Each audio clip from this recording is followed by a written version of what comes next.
Family functions కి గానీ, దావత్ కి గానీ, గెట్ టుగెదర్స్ గానీ, టీనేజర్స్ లేదంటే పెళ్లిడుకి వచ్చిన అమ్మాయిలు అబ్బాయిలు అటెండ్ అవ్వడానికి అంతగా ఇంట్రెస్ట్ చూపియరు.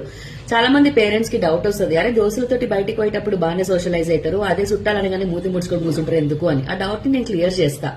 టీనేజర్స్ కి లేదంటే పెళ్లిడు వచ్చిన అమ్మాయిలకి అబ్బాయిలకి చుట్టాలని కలవడం ఇష్టం ఉండదు. దానికి కారణం చుట్టాలే. వాళ్ళు వేసే క్రింజ్ జోకులు, వాళ్ళ జమానాలో పేలిన జోకులు ఇప్పుడున్న జనరేషన్ లో పిల్లల ముందు వేస్తే వీళ్ళకి డిస్గస్టింగ్ అనే ఫీలింగ్ వస్తుంది. ఇవాళ రేపు పిల్లలు ఎట్లున్నారంటే వేసే జోక్ కూడా సెన్సిబుల్ గా ఉండాలి, లేకపోతే వాళ్ళు నవ్వరు, ముఖం మీద చెప్పేస్తారు ఈజ్ దిస్ ఎ జోక్ అని. ఆ చుట్టాలకు ఎందుకు అర్థం కాదు. సెకండ్ థింగ్ ఏంటంటే too much of involvement.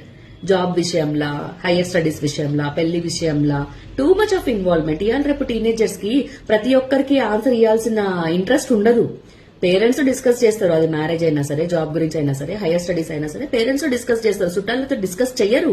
And they feel it's not required. And the most important thing is body shaming. అమ్మలక్కలు కొంతమంది ఉంటారు, అమ్మాయిలని టార్గెట్ చేస్తారు. మొటిమలు వచ్చినాయిందే, తెల్లగైనవేందే, నల్లగైనవేందే, దొడ్డుగైనవేందే, సన్నగైనవేందే, వాట్ నాన్ సెన్స్. ఒక ఏజ్ వచ్చిన తర్వాత పిల్లల ఫిజికల్ అపియరెన్స్ లో కొన్ని చేంజెస్ వస్తాయి, ఆ విషయం తెలియదా వాళ్ళకెందుకు?